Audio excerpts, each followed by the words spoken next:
Only happy Ibon mga kapakpak. Uy, good news. So, nandito yung rider natin. Nandito yung pinsan natin. Only Kuya Oliver. Uy, son. Shout out.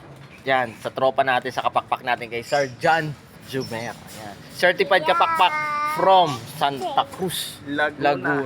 Again, syempre, happy Sunday mga kapakpak. Sir John Jumer, thank you so much for trusting Dan Cebunan. Again, syempre, kung first time nyo kami napanood dito sa Facebook, YouTube, or TikTok man, this is your Kuya Dan, only sa Dan Cebunan, kwento ang ibon. At kung ano-ano pa, Sir John, ito na yung request mo. Ito na yung request mo, back to back, Lutino, Opaline. Ay, grabe naman yan. No? Pulang-pula, nagbabaga. You know? Located po tayo sa 37 Consuelo Street, Marulas, Valenzuela City. Dapo kayo rito from Monday to Saturday, 8 a.m. hanggang 8 p.m. ng gabi para makapagkapi-kapi tayo.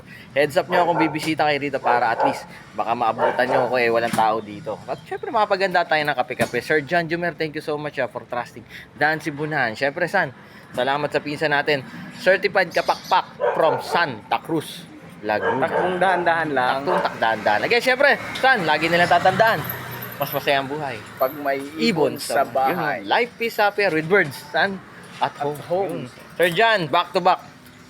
Lutino, Opaline. God bless sa lahat, ha. Thank you, Sir John Jomera. Thank you. God bless. Bye-bye.